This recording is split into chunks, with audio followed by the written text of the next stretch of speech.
Today we have a very important figure here with us. Daniel Boone from Ole Valley of Pennsylvania. Good to have you here, and I'm very excited to get this interview going. Well, thanks for having me, and it's such a pleasure to be here. Now let's get started, shall we?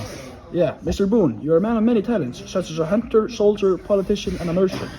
And on top of that, you have 10 children. Well, it's certainly a struggle at times, but I pushed through it and conquered everything while living at the age of 85. What made you want to decide to explore Kentucky? Well, Kentucky is wild and full of promise. Endless forest, plenty of games, and rich lands just waiting to be settled. Honestly, was drawn by the adventure, the chance to explore somewhere new, to hunt, and to make a life out of there feeling right. With a lot of conflict with native tribes. How did you handle those situations? Well, it wasn't easy. We were pushing into a land, so it made sense there was tension. I always hoped for peace, but that wasn't always possible. When things turned rough, we had to defend ourselves. It's not something I took lightly, but it was survival. Shawnees, which are better known as the Southern people. How did you get through that? Yeah, being held by the Shawnee was tough. I had to stay sharp, learn from them, and try to gain their respect. I adapted to survive. Eventually, I managed to escape to warn the folks at Boonesboro about an attack. It was all about staying strong and keeping my head. Did you ever think your story would turn into legends and all that? Well, not at all. I wasn't looking to be famous. I just wanted a life on the frontier. But if people remember me, I hope it's as someone who paved the way. I never gave up and never backed down. The stories have gotten bigger over time, but if they inspire courage, I'm fine with that. What would you say is the most important thing you learned from life out in the wilderness? Well, I learned to respect the land and stay prepared. The wilderness teaches you to be humble and smart.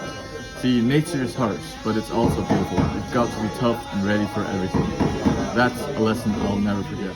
Thank you so much for joining us today.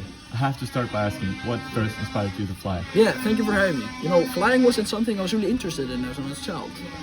I saw my first airplane when I was at 10 years old at a fair, but as I got older, I really didn't think much of it. I went on a plane 18 or 19 years old that was going to California, and that's when I really got interested.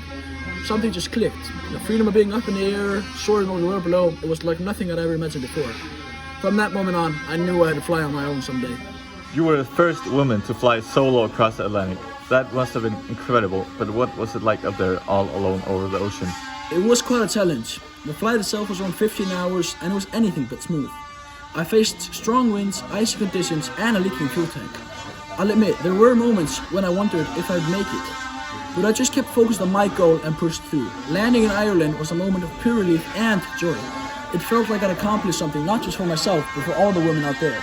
And that's one of the things people admire most about you, your role as a trailblazer for women. How important was it for you to show that women could achieve great things in aviation? That was one of my biggest motivations, actually. I didn't want to just break records, I wanted to break stereotypes. So many people told me that flying was unladylike or too dangerous for women. But I wanted to prove that women can be just as daring, capable, and ambitious as men. I hope that by flying, I could encourage other women to follow their dreams, whether in aviation or in any other field. And now I have to ask you, what was going through your mind when you set out on your final journey around the world? Wow, I was so excited, that's for sure. I knew it would be difficult and I knew there were risks, but the chance to see the world from the air and to push the limits of what had been done was something I couldn't pass up. I felt that we were always well prepared, but I knew that with an undertaking like this, there were always uncertainty. I just had to trust myself and my navigator, Fred Noonan, and focus on each leg of the journey. Yeah, you've certainly inspired great generations with your courage and determination. Any final words for young women looking to break barriers today? Yes, just one. Don't be afraid to take risks, and don't listen to anyone who says you can do something because of who you are. The world needs people willing to push boundaries, and every step forward you take makes it easier for someone else to take the same step. Remember, adventure is worthwhile in itself. Thank you, Emilia. It's been such an honor to speak with us today. Yeah, thank you. It's been a pleasure.